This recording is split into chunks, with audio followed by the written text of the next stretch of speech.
Hello, everybody. Thank you for coming. Happy New Year. I'd like to call this meeting to order January 8th, 2025 at 6:30. Deputy Clerk Louise, can we get roll call, please? Ellis. Here. Ramsey. Here. Gagan. Here. Hotchkiss. Here. Lawrence. Here. Mackey. Here. Morrison. Here. Bertini. Here. Fredo. Here. Seedorf. Here. Swore. Here. Taylor. Here. Ward. Here. Thank you. Okay, all right. If you don't mind, we could stand for the pledge of allegiance if you're able. I Allegiance to the flag of the United States of America and to the republic for which it stands, one nation, under God, indivisible, with liberty and justice for all. Thank you. That's your President's order. I would like to make a motion to approve tonight's agenda. Second. It's been first and second. Is there any discussion? Council President Swan. I'd like to motion to add elections under item 4, or as item 4 under special committee reports for the 2025 council president and the 2025 committee on committees. Second, but it's already on the agenda that I've been given. Is that It was not on the email. No, it's just- original one? Okay. Yeah, it's on this one. So we have a first and second. Is there any discussion? All in favor? Opposed? It passes. Thank you. And we have to do the regular meeting. Yeah. As amended. So we still have a first and second. Is there any more discussion on the regular agenda? No? All in favor? Opposed? Passes. Thank you. Presentation. So we have a presentation today from Darren Rains from Greater Grace Harbor Incorporated. He's looking all around like me.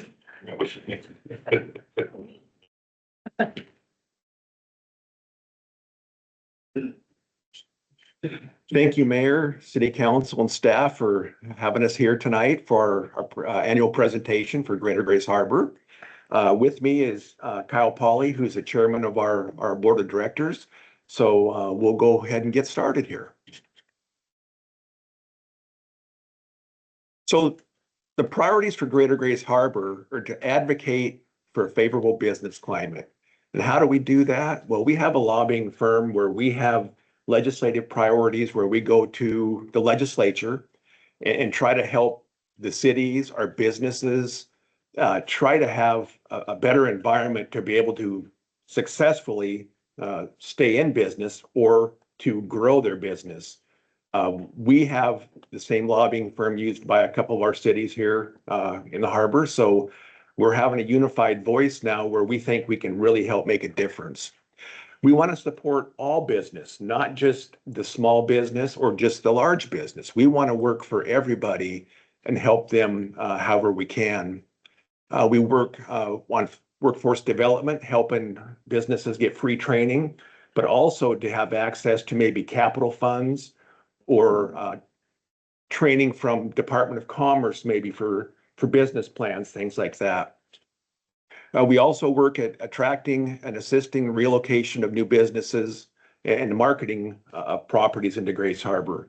That has been a very busy part of my job over the last 6 months that I've been there, not only in East County, but along the port and out along the beaches. So people are looking at Grace Harbor. We get a lot of interest through Department of Commerce, looking for requests for proposals on site selections.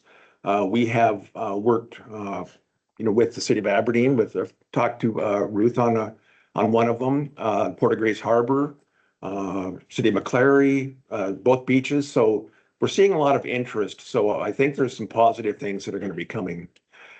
The thing I'll talk about quite a bit is the next project, the reducing the prime age employment gap. That there is a big project we've just taken on with a $500,000 grant from the Federal Economic Development Association. That is to help reduce the prime age employment for age 23 to 54. Unfortunately, Grays Harbor County is 15% higher than the national average in prime age employment gap. So we are working with the Pacific County Economic Development Council, stakeholders from Grays Harbor College, Pacific Mountain Workforce Development, and then here soon we'll be bringing the cities in to work with us on trying to alleviate that problem and find out some solutions. And then tourism. Tourism is a main driver here in Grays Harbor County, and so we're really working to increase that. Next slide, please. So as I mentioned, we just kicked off the Recompete grant, which is the prime age employment gap issue we're talking about. That started back in September when we had Senator Cantwell here at Grays Harbor College, and that was our first day that we officially started that project. We've been working on that diligently. It's going to be a 2-year process, but at the end of that, we hope to have a plan that we can take back to EDA and bring in funds to Grays Harbor.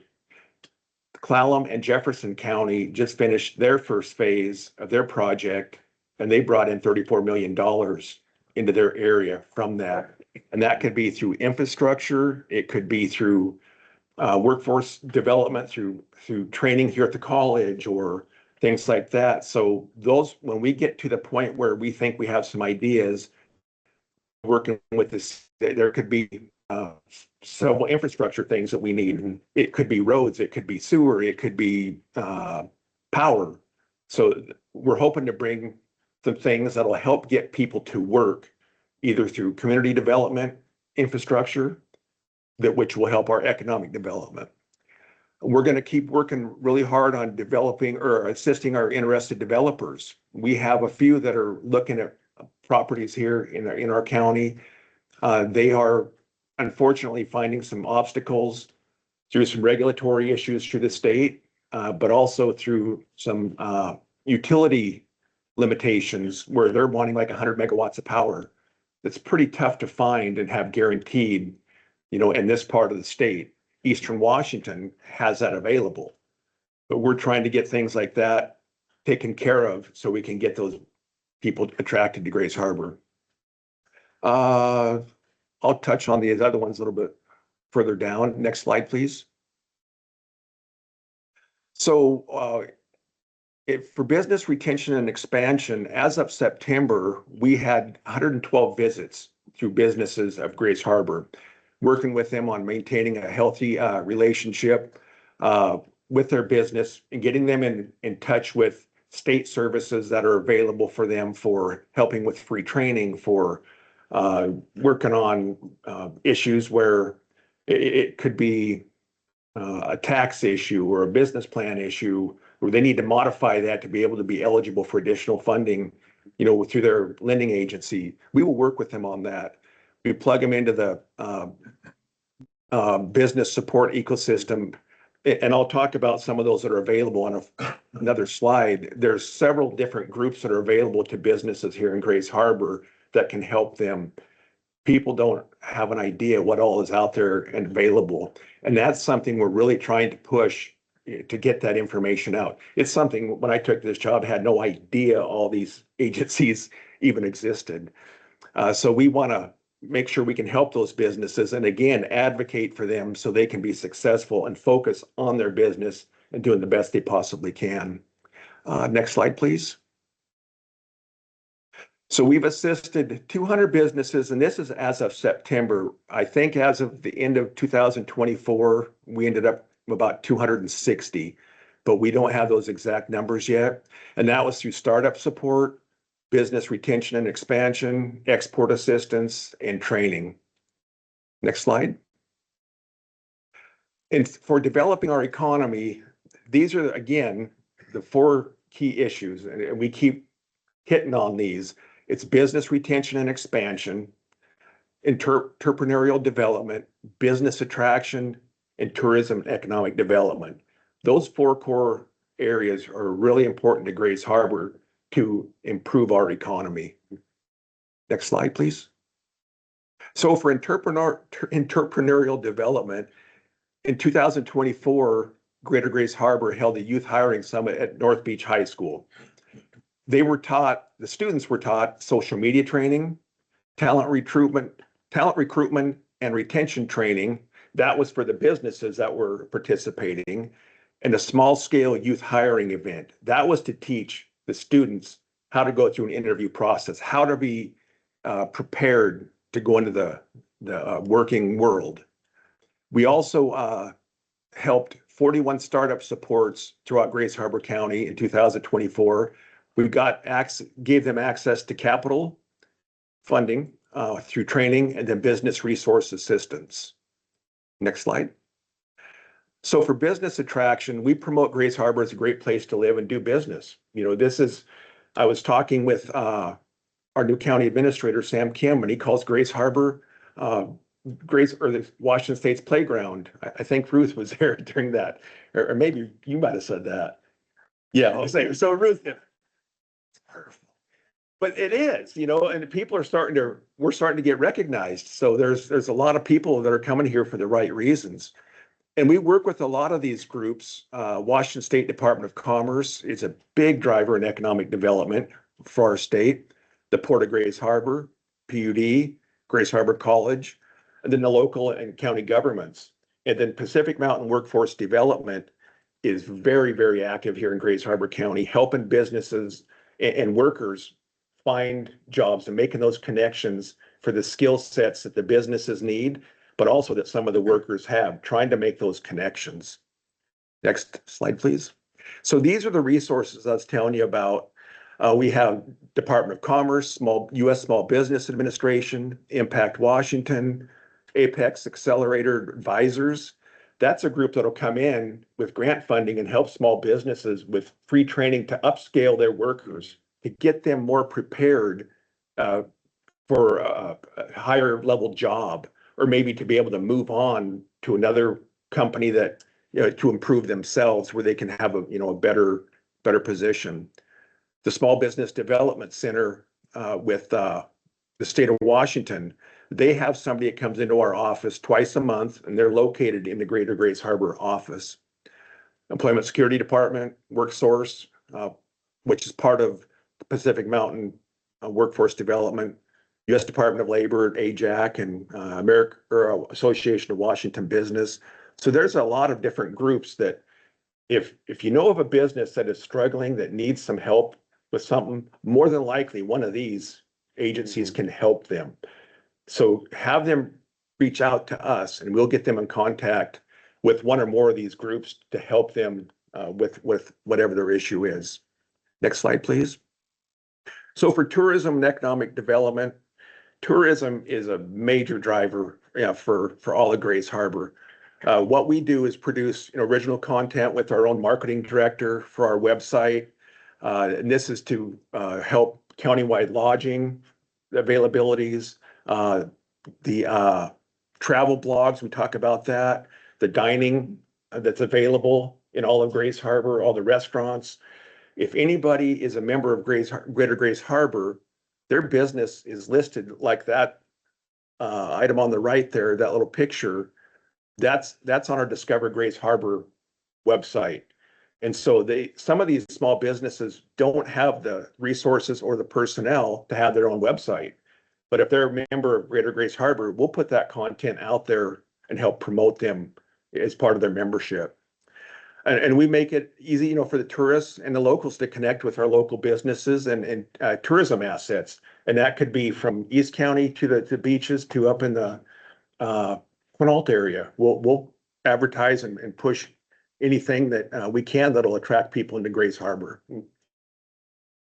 So in 2023 and 2024, the Greater Grace Harbor Business Directory, we continue to work with Grace Harbor County Tourism. We don't do the tourism in our office anymore. The county has taken that back, I think about 4 years ago. So we still work with them directly to make sure we're hand in hand in what's happening with that. We maintain an online presence of over 250 hospitality sector businesses in the county for lodging and dining. And then we try to create more visibility for our local businesses. And that's through the Discover Grace Harbor Facebook, Instagram, and our microsite at graceharbor.org/visit. If you have a chance, go take a look at that. Any business that's in Grays Harbor should be listed there. So we had a couple of them we were working with earlier this week in East County that just a small business, 3 people, that they can't afford, to have their own website or have somebody maintain that. But we've got that information out there for them. And they said that has actually paid off for them. So that's encouraging. And that's something we want to continue to improve. So the Discover Grays Harbor website has been visited over 60,000 times in the last 12 months. It's had 182,507 views by 69,000 users. The Grays Harbor Facebook and Instagram accounts has 5,600 plus over 5,600 followers as of July 30th of this past year. And that range is 50 plus miles outside of the Grays Harbor area. So that is something we're trying to expand to get more people outside of Western Washington to see Grays Harbor and what's available here. Next slide, please. So for promoting local business, we try to, like I said, elevate the members' visibility. We want to make sure that they're noticed. If anybody comes to our website and thumbs through the pages that are on there, they'll see those businesses that are available. If they're looking for a certain sector of business, should be able to find that. We also participate in events and ribbon cuttings for not just a new business, but if somebody has a they did a major remodel to their business, we'll go help them celebrate that. And that's all for free. And we've done big projects or down to the smallest 2-person business or two employee business to just try to get them some free press, something positive that gets them noticed. And then like business milestones, if they've had 90 days without a safety violation, if they want to celebrate that, we've done it. We want to go out and help the business. That's what we're here for, is to serve them.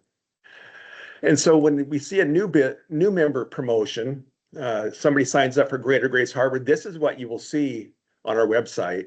Here on the left, the McClary Historical Society, when they signed up, we put this article on there, and that has gotten them a lot of people going to look at their facility. Seafood Connections out at Westport, when they signed up, we got them a lot of press. Not just with this, we went out there and did a ribbon cutting. Some people, most of them want a ribbon cutting. Some just don't. They just want to, hey, thank you. And, what can we do? What can you do to help us out? And we will work with them that way. But we want to give them press, and help promote their business. And so our annual events, this Friday will be our legislative send-off. That happens every January.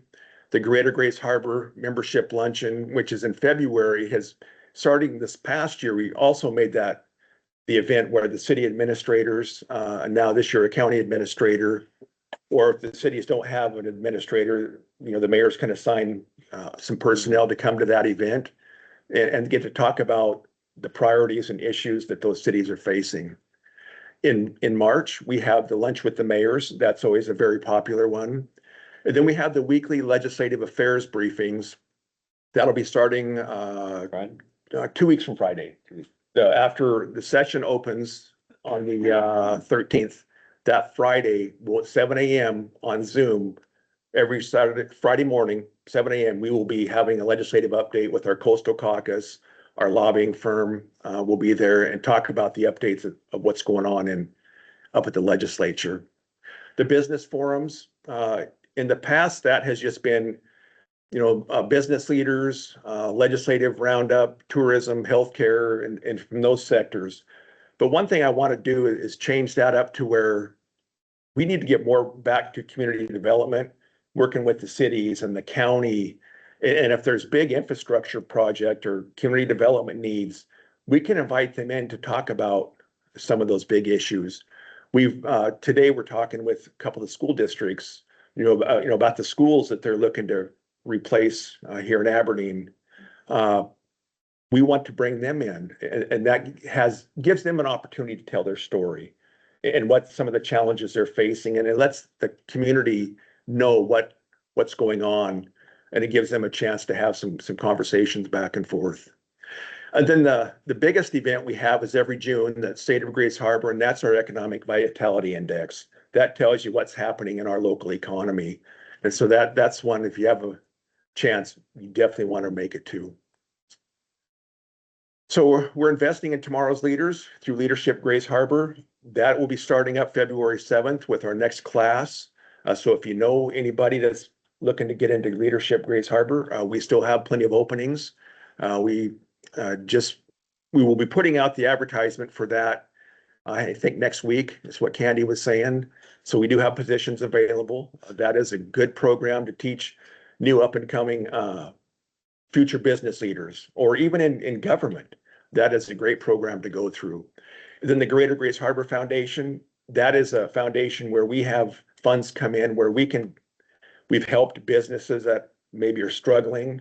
They can't maybe pay their tuition, into Greater Grace Harbor that year. We'll help them get through, a tough time, or maybe leverage that money with them to get some other opportunities to help them out. So over 2025, the projects we've got to continue to encourage economic development, develop outbound efforts for business attraction. That's working with Department of Commerce, with consultants, and outside advertising. Continue to provide free trainings to small business, and really start making a lot of headway on the Recompete program. And that's the pilot study that was funded by the federal EDA. That prime age employment gap is huge for Grace Harbor. Pacific County is involved with us, and theirs is like 5 points lower than ours, which is amazing. Now, granted, these statistics were from 2022, so we think there's a little bit of error on those. But if we're 15% above the national average, 17, 17, I think. that is, that's really hurting us. Why are those folks not working? Is there not enough jobs, or is there not enough trained people? There's a lot of things we have to look at to help get those folks back to work. And we're working with Rock Project Management. There are consultant that's working on this with our stakeholders, and as I said, we'll be getting the cities and the county together to give together their input as well. That we want to continue to build on the government affairs efforts. This was the first year that Greater Grace Harbor had our own lobbying firm working for us. We feel that is very important because Greater Grace Harbor, we can lobby for things that the cities can't. So we're here, like I'm telling the cities, use us.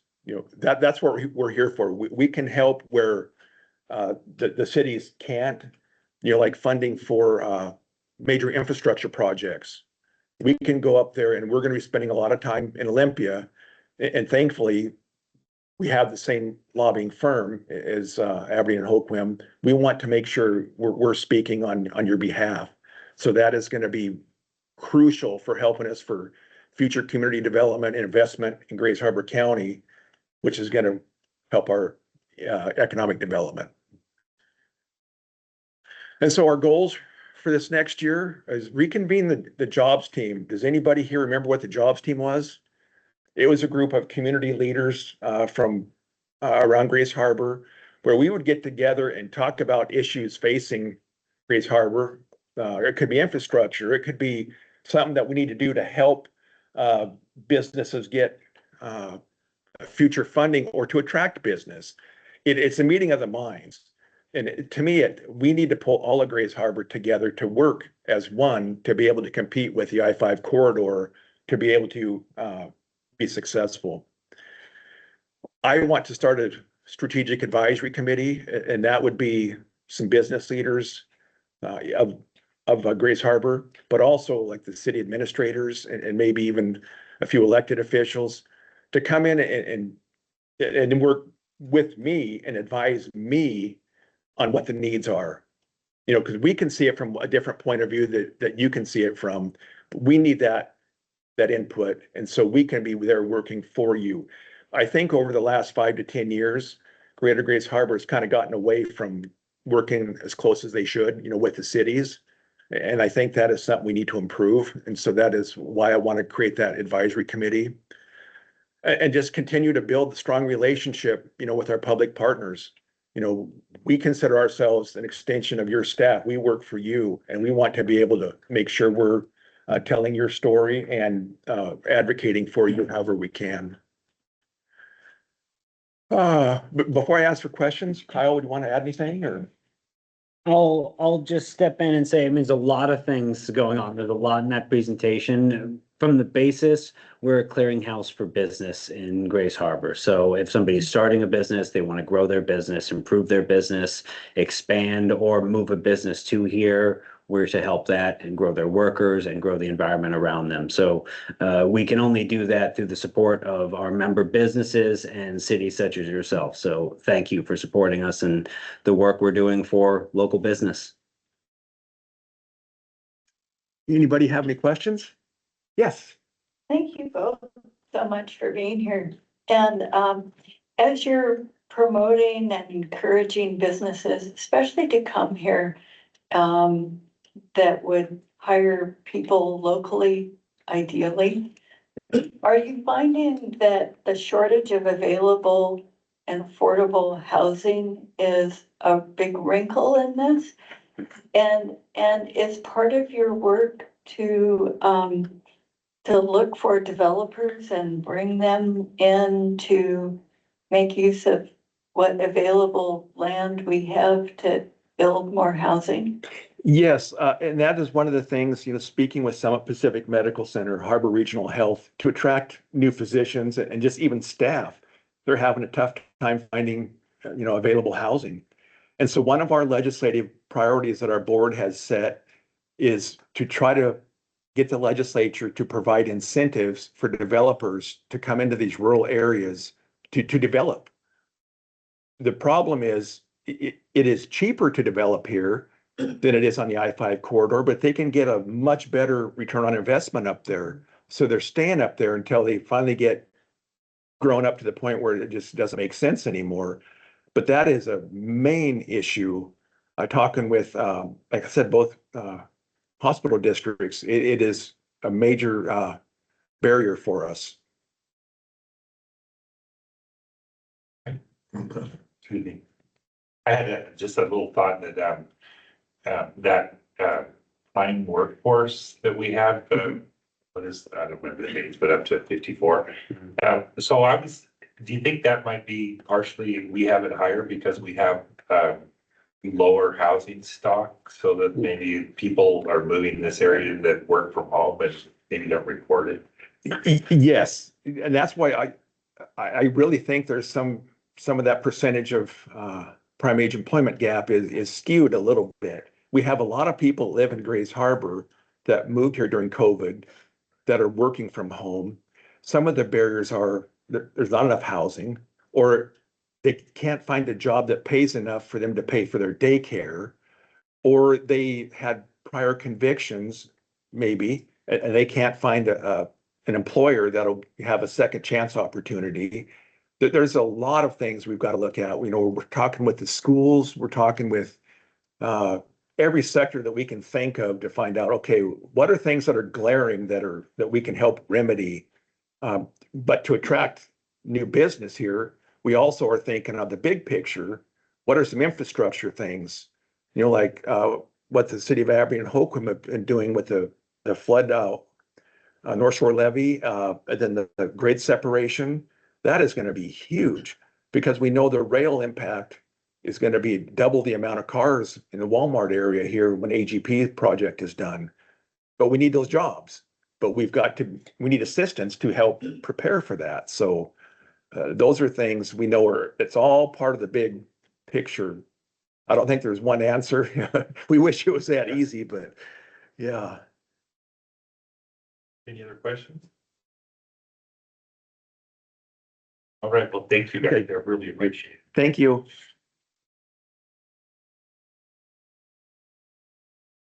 All right, now we'll open it up to public comments, and please limit your time to 3 minutes and be respectful if you can. And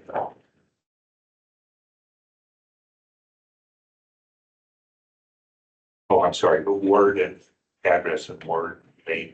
My name is Darren Bates. I live in Ward 2, and I just came tonight to say thanks to Rick Singer and his group at Public Works, especially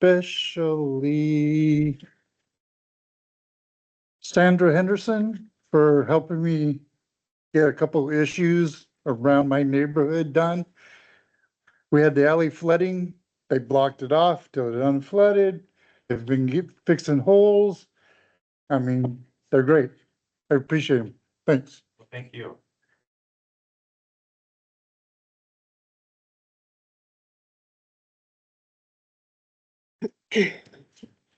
I'm April Obi, Third Ward.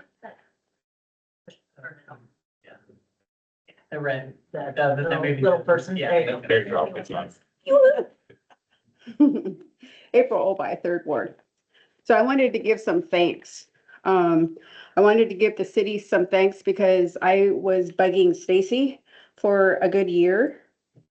And then I know she's busy, and so I went and bugged the mayor and the city administrator and another council member, and I wasn't getting anywhere. So I emailed like 7 of you guys about Samban Park and lighting over there by the wood statue. My husband and I have lived in our house for 24 years, and my husband does not, and I walk my dogs at night because it's less traffic and whatnot. And he doesn't like me being on that side of the park because it was so dark. I ended up doing videos, live videos, and send them to the council about how dark it is over there when I was walking my dogs. You could not see my white dog in front of me. And then I would turn and you could not even see me. 2 weeks ago, I think, 3 weeks ago, we had a light. So I want to thank you for putting up with my begging you guys and finally putting the light up. I also would like to thank the city sweeper when we had the bad storms. Every year, I'm always out there going down F Street, through the park, on Hannah Street, cleaning up the drains. Sweepers came up and said, we're gonna try and, they were busy, of course, the storm, and we're gonna try and be up here and get that. You don't have to do that, but thank you for doing that. They were up there the next day. And so the sweeper person is really great. And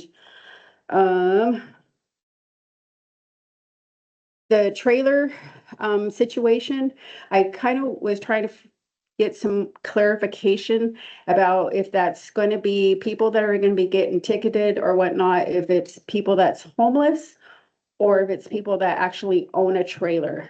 Because 2 years ago, my husband and I bought a trailer and we had it out in front of our house, and George was constantly bothering me about having to move it up and move it back every 3 or 4 days when there was a trailer on the other end that hadn't moved in 2 years. There was a RV behind our street on First Street or Hannah Street. There was an RV that had been there for 3 years that had not been moved, but I was constantly having to move our trailer up or back. I don't think that was fair. So if we can get a little more clarification, because we don't have our trailer out all year long. We only have it out for the summertime because we're out camping. We'll talk to you after. Okay, all right. Thank you. Thank you. Anybody else?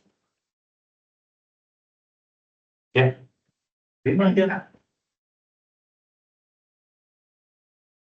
Hello, everyone. Janice Robbie, librarian with the Aberdeen Timberland Library. Just wanted to let you know that we do now have our early reading backpacks in, which is super fun. My children's librarian has been working on a grant for these for the past year. They're finally in. Patrons can check them out. They check out just like any other library material item. There is in here a whole bunch of learning for early reader stuff. You know, you do have the teach me to read, nitty gritty, how to do it with parents sort of thing. But we also have fun things like little puzzles that kids can put together. And we have launch pads, which have like games and reading stuff on here. So come on down. I think we have 10 of these for checkout. And each one, each one has like a different theme, which is pretty fun. So, thank you. That's all. Thank you.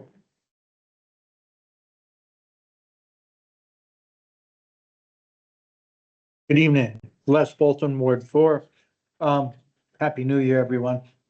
I saw on the agenda that you're going to be looking at the hotel motel tax funding again. And I just want to say that our mayor, who's an incredibly creative person, has resigned from the Harbor Art Guild. He's no longer the president. And he stepped back from being in charge of the event that he created that draws people from around the region because it's such a cool thing. But he stepped back from that, so there's not a conflict of interest. The art studio tour, the person who's in charge of that, he stepped back from the City Arts Commission. He's not going to be on the Arts Commission because he doesn't want to have a conflict with the city charter that is more restrictive than state law. So I want to encourage you to do two things. One, approve the funding recommended by the Hotel Motel Tax Committee. It's their job to figure out what should be funded. They're saying you should fund these. Take their advice. And the second one is sometime this year, change that charter. You have the ability to do that. And you're losing good people who would be on the Arts Commission, but they're not going to because they're involved in other things and they don't want to have you turn down their funding. This is a small community. Let's not have rules that are more restrictive than the state. Thanks. Thank you. Anybody else? Okay, Council President Swart. I'd like to make a motion to approve tonight's consent agenda, which includes the minutes from the December 11th meeting, accounts payable and payroll. Second. Is there any discussion? In that, all in favor? Opposed? Yes.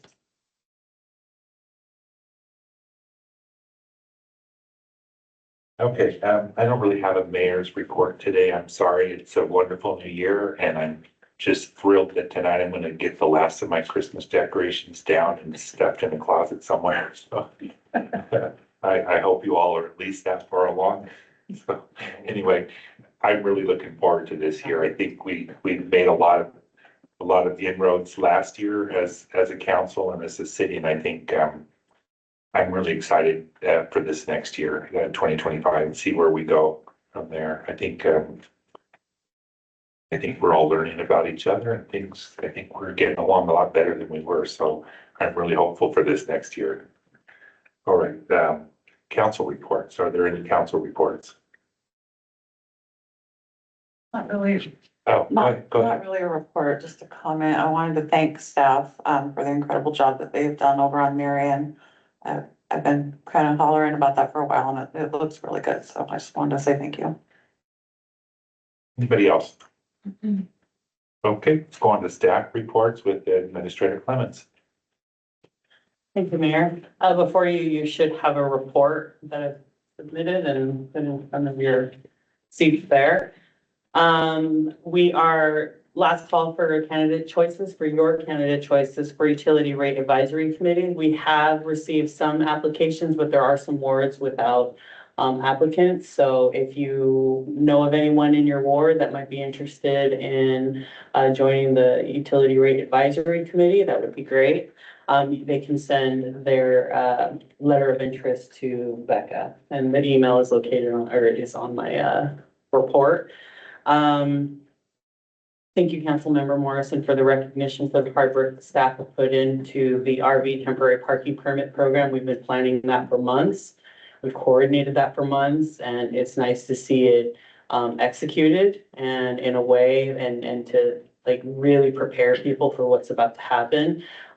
Fortunately, a lot of them have been abandoned, and so that made our jobs a lot easier. There are some photos that I have included in the report there. especially for those like longstanding ones that have been, that we've received a lot of vocal residents and businesses vocalizing their displeasure with those particular RVs. So we're happy that we could assist. Lastly, I just wanted to talk, the mayor and I were invited to go on, we're invited by the police department to go along with them for this gift giving event. And I can't express enough like how wonderful that was for us to attend that and to see our police department. I think that was very fulfilling. They have such a tough job in having to address a lot of the terrible things that happen in our city. And I think it's events like that that kind of make up for it, to see the kids and to bring gifts to them. So I really want to commend the work that our police department are doing on all fronts, not only protecting our city, but also bringing good things to our city. So that's my report. If you have any questions, please let me know. I just have one real Yeah, quick go ahead. question, and if you don't know this off the top of your head, that's fine, you can catch me later. Do you know which wards have not had any applicants for the utility rate advisory committee? 2, 3, 5, and 6. 2, 3, 5, and 6, thank you. Thanks. Okay.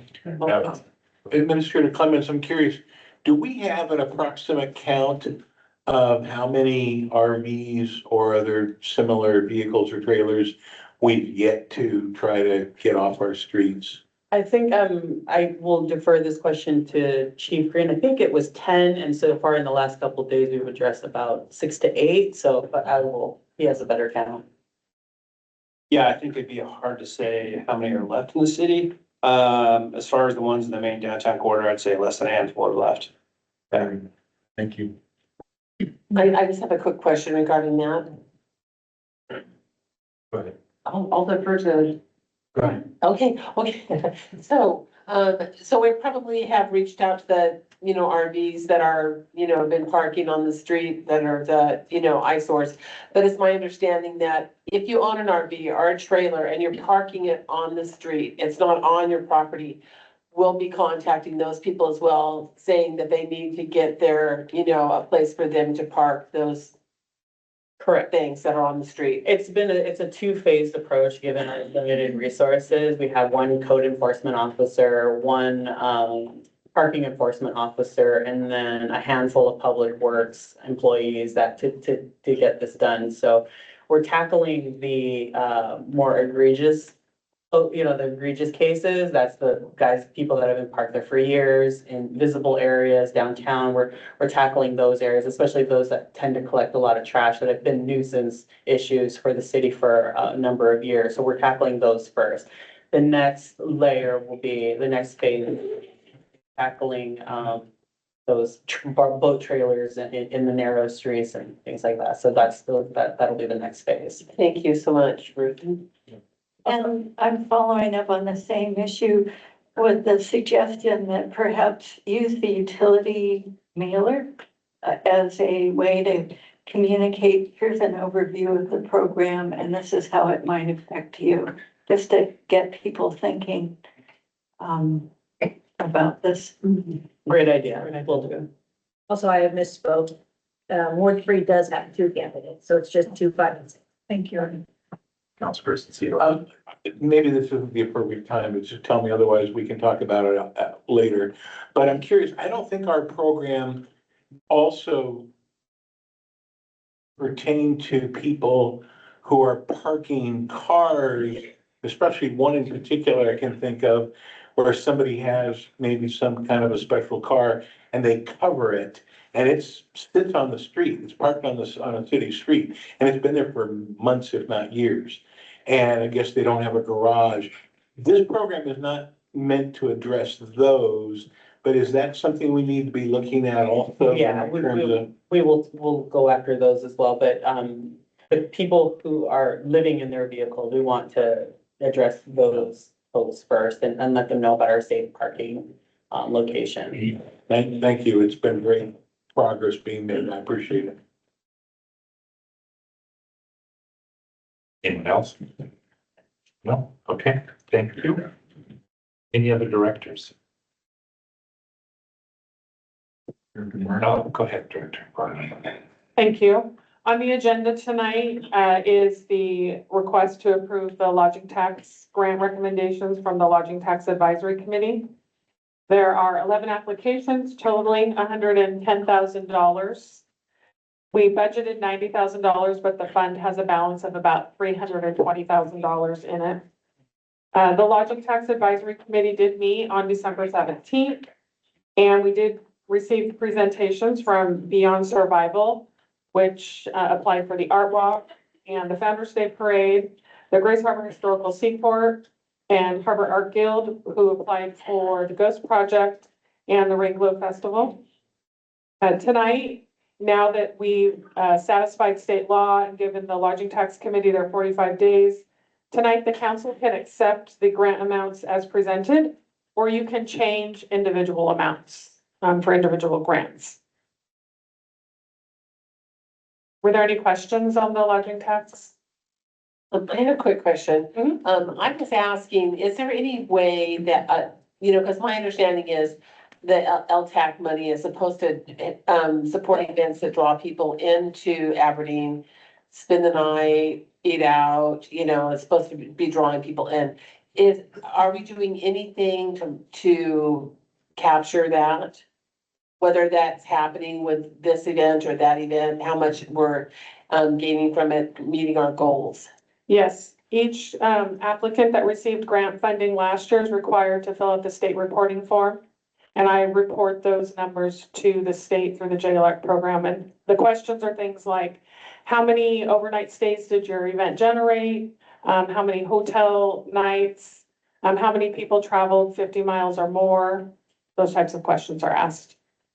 I'd be really interested in seeing that. Is that possible? Sure, yeah. Yeah. I can scan those and email you the copies. Okay, thank you so much.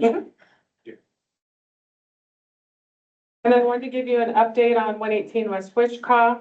Kenyon Descend is working on a draft proposal for a contract for museum operations and also for transfer of ownership of the artifacts to a nonprofit. Request for quotes was sent out for an environmental study of the roof and the attic. And once that's completed, we can send out the request for quotes to have the roof work done. So we can have the roof replaced. The building remodel committee held their first meeting on December 12th. And they provided input on the museum layout, storage, parks, office spaces, the VIC, and public access. And so currently Harbor Architects is working on updates to that layout based on the information that they received at that meeting. And that building remodel committee will meet again on January 13th. Unfortunately, in the storm on December 17th, we had damage to the fencing on Bishop A. All of the cyclone on the outfield portion of Bishop A came off the poles, and some of the poles were bent. We have a cost estimate to have the repairs done for about $9,400.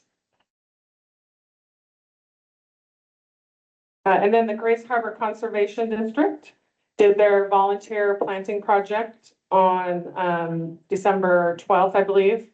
And they planted vegetation along Stewart's Creek.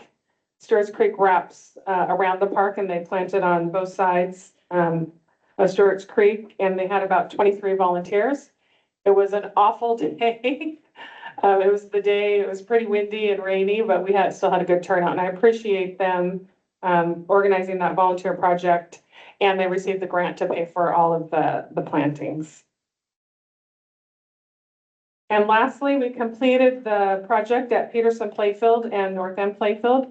We now have new fencing along the south end of Peterson Playfield, and we replaced some bollards at North End Park with new fencing, and that was all paid for by a Grace Harbor Community Foundation grant. That's it. Thank you. Councilperson Seaver. Director Barnum and or City Administrator Clemens, there's a local group of citizens in Aberdeen. Correct me, Mr. Bolton, if I've got this wrong. It's called Aberdeen 98520. And I believe that they have a strong interest in meeting with city officials and parks reps to kind of see how they can tie in with and help provide some guidance or support on the museum and visitor center project. I know I've sent a few emails out, and I believe Mr. Bolton may have attempted to reach out to Administrator Clemmons. Is that something you can get together with Mr. Bolton and talk to him about that? So I think you're referring to History 98520, Thank you. and they have two representatives on the Building Remodel Committee currently.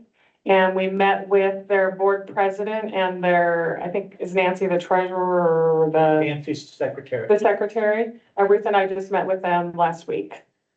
Thank you. Just a little quick question. No, but happy to speak with you, Mr. Bolton. I just noticed that the fence that was down, it's gonna be a $9,400 repair. It had a green tarp on it. Do you think that played any effect in, you know, because I know areas on our house, if the wind couldn't get through, it pushed it over. I know it looks like a tarp, but it's actually a wind screen. It's a windscreen. Yeah, so the wind can go through it. We The wind have, can go yeah, through it. there's wind screen on the other field too, and the fencing And was the fine. fencing was fine there. Yeah, so I think it just was the way that the wind hit the fence. Got it. Yeah. Unfortunately. Yeah, we had a lot down too. Anything else for Director Barnum? The north end playing field fence, thank you for getting that done. And it has greatly improved the security over there. Oh, good. Now that there's less area to park, I haven't seen a single person there trying to park overnight. I haven't had to tell anyone to leave. They're parking north and, or east and west and north and south now, which is really slowed things down. Thank you. It's really slowed things down over there. Good to hear that. Any other directors with the report? No? All right, let's move on to a request for action from Finance Chair Theodore. Thank you, Mr. Mayor.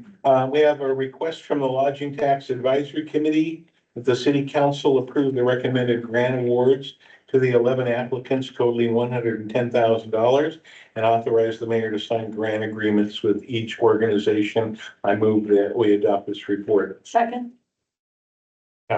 Councilperson Theodore. A little bit of background, and thank you, Director Barnum, for your overview. I think she stated things fairly well in an overview.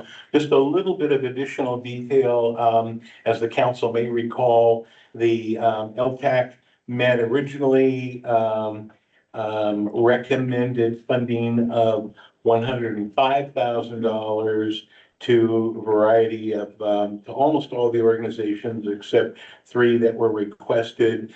And then the council came back and requested that the LTAC reconsider the requests, which we did. We met in the middle of December, reconsidered, re-interviewed those who hadn't had the opportunity, took the opportunity to meet with the committee initially, gave us some additional background on their programs, and the committee recommended awarding $110,000. We did not recommend funding the Art Walk or the Historical Seaport, and there are a variety of factors.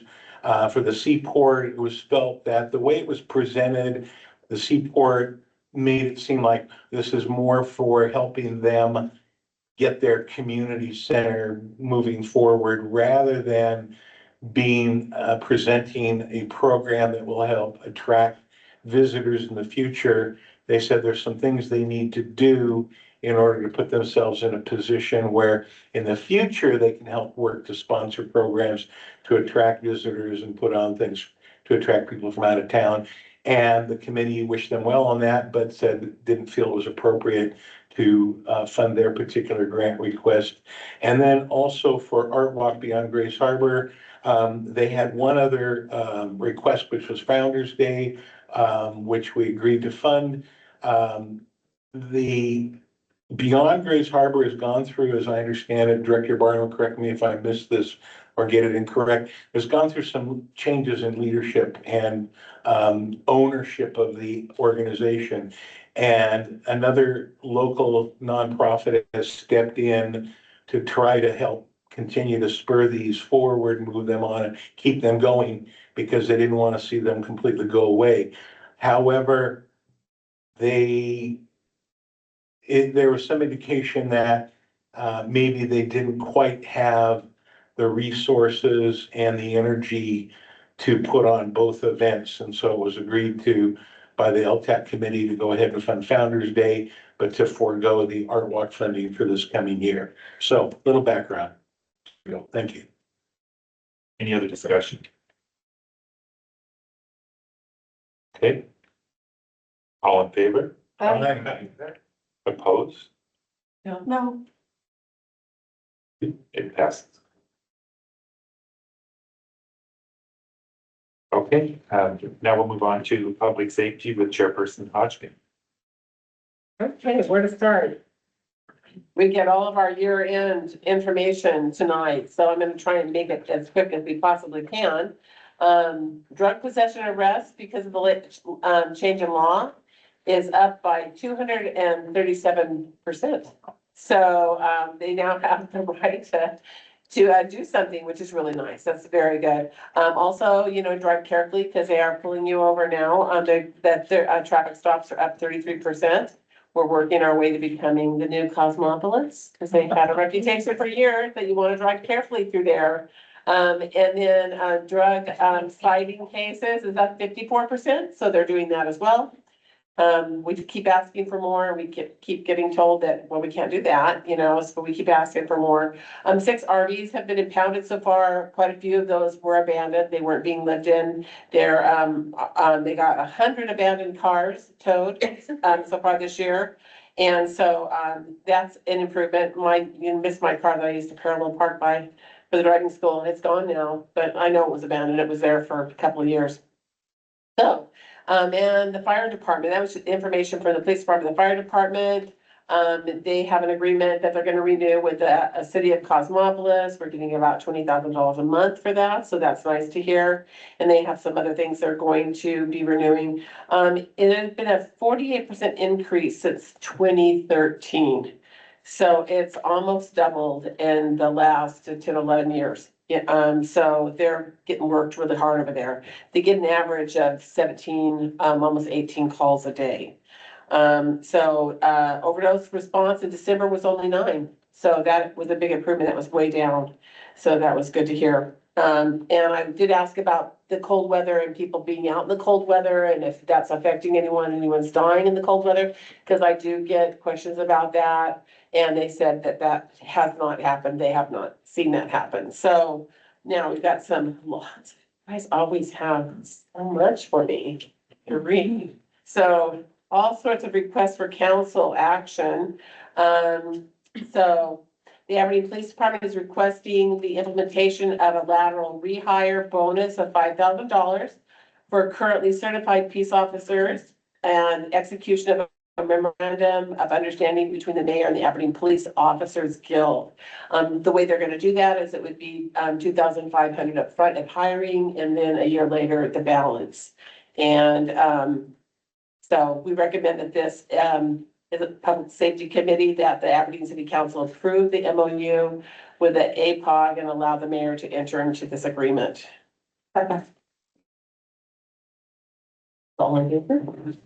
Please note that this is, item B on the I was agenda. just gonna ask you about that. So do I need to not do this now? Yes, you read them off of your notes, Off of your number. not those.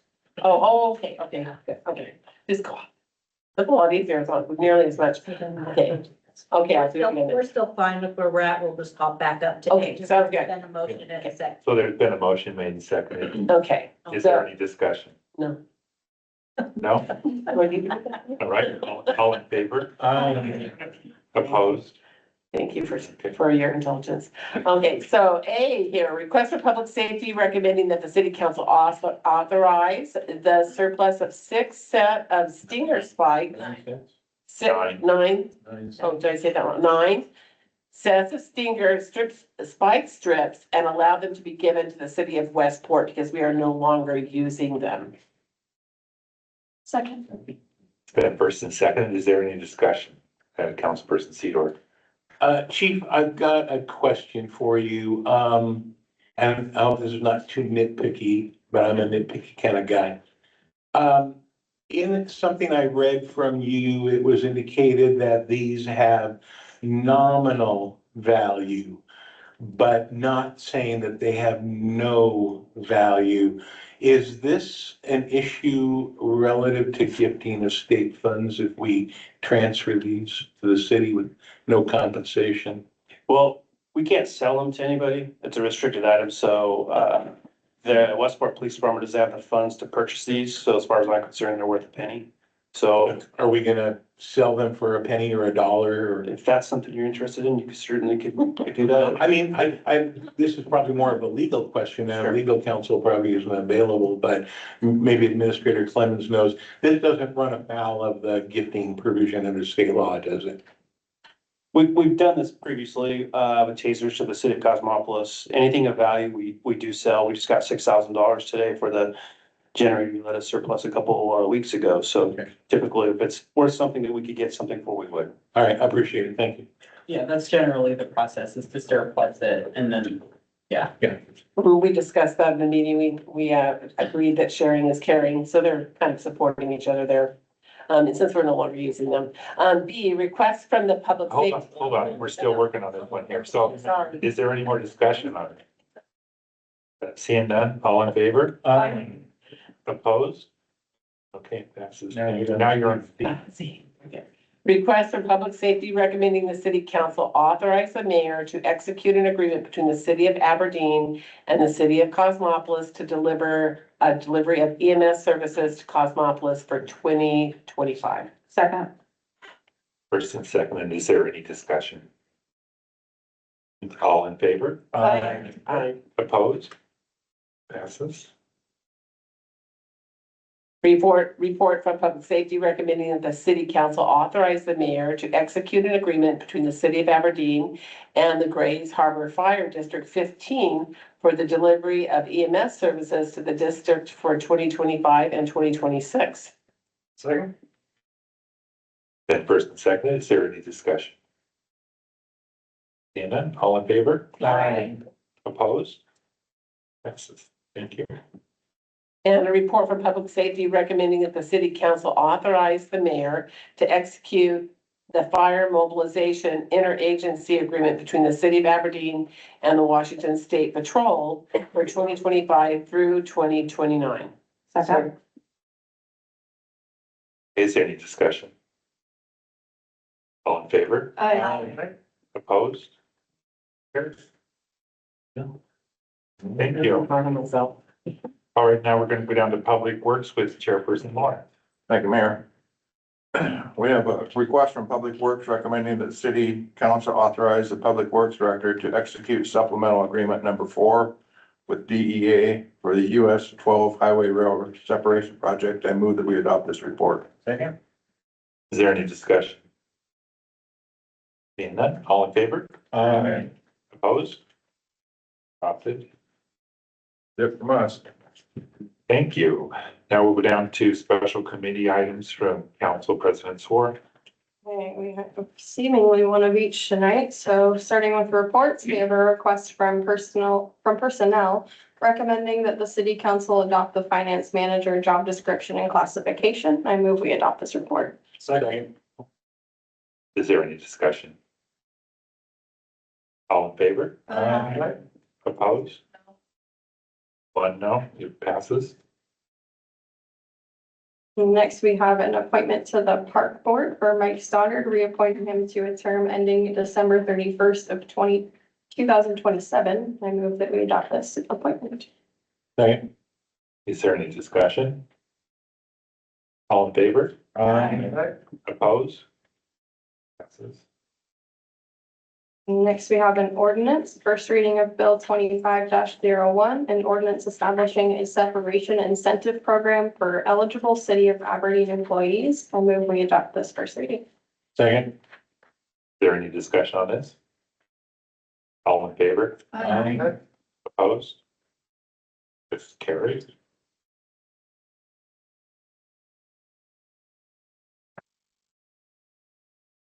That brings us to elections, which I believe puts us back to you, Mayor Orr.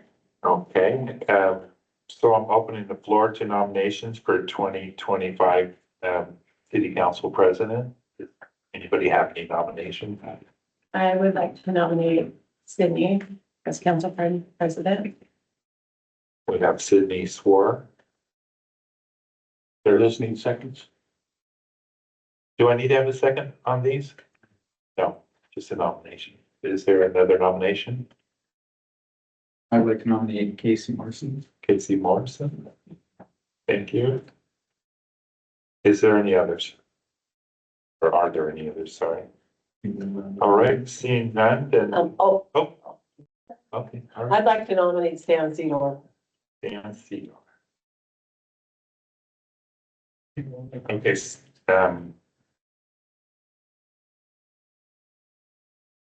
I believe we're gonna vote on these, then we're gonna go take the top two and then vote again, is that right? Okay, so, we'll start off. We'll do a roll call It's a roll vote. call vote. Please state the name of the candidate that you are voting for. We'll vote it down to two candidates and then we'll vote a second time. Ellis? Four. Francie? Swore. Bacon? Swore. Hodgkin? Cedar. Lawrence? Morrison. Mackey? Swore. Morrison? Morrison. Terracini? Sworn. Fredo? Swore. Fedor? Swore. Taylor? Morrison. Oop, I skipped you. Swore? Four. All right, so our top two will be Swore and Morrison, so now you can go between those two. Ellis? Four. Francie? Swore. Bacon? Morrison. Hodgkin? Morrison. Lauren? Morrison. Mackey? Swore. Morrison? Morrison. Terracini? Swore. Fredo? Swore. Fedor? Swore. Swore? Swore. Taylor? Morrison.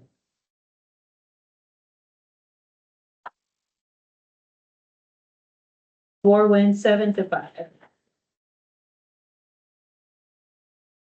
Okay, thank you. Congratulations. Now we're going to, the Committee on Committees.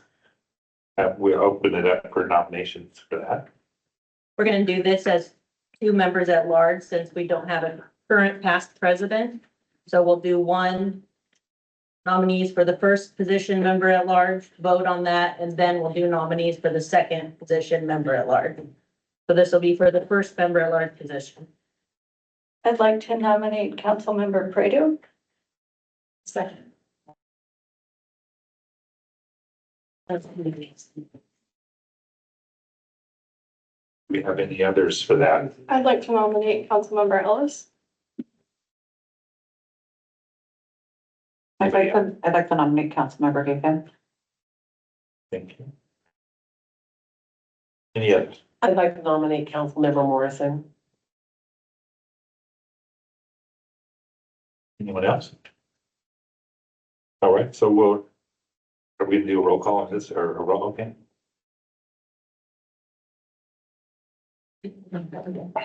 Oh, so we have Prado, Ellis, Gaken, and Morrison for the four. Ellis, Fredo. Francie, Prado. Gaken, Gaken? Hodgkin, Morrison. Lawrence, Morrison. Mackey, Fredo. Morrison, Bacon. Terracini, Fredo. Fredo, Fredo. Fedor, Fredo. War, Fredo. Taylor, Bacon.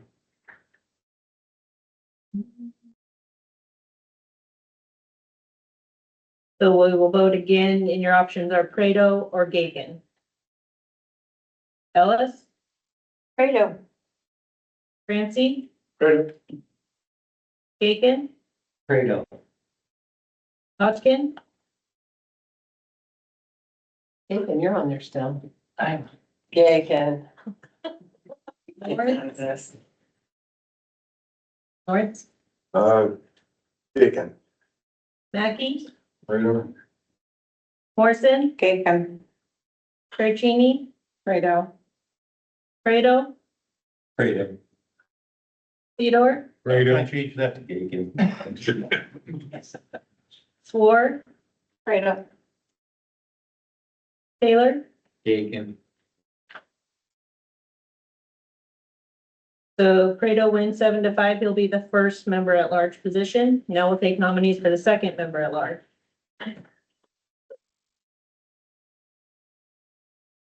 Any nominees? I would like to nominate Ramsey. I'd like to nominate Morrison. Any others?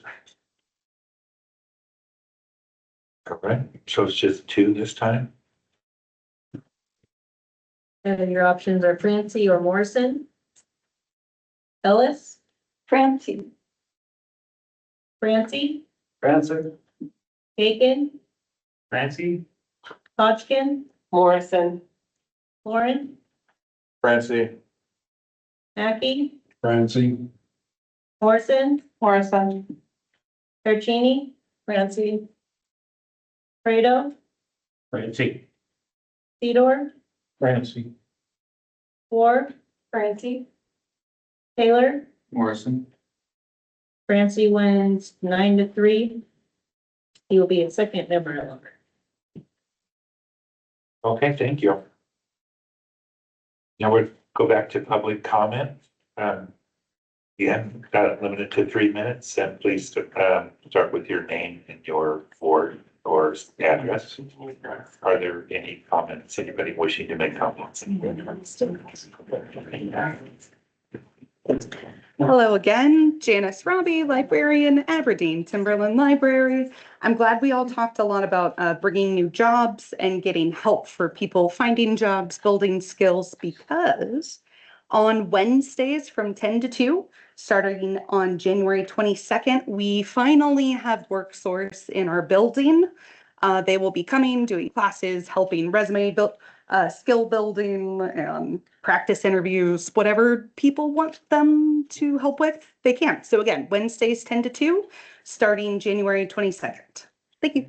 Thank you. Quick question. Okay. Oh, should be the one. I had a question for you. Hi. Yeah, this is public comment. We were allowed to do that. It's just, I just want to know where they'll be operating inside the library. Yeah, sure.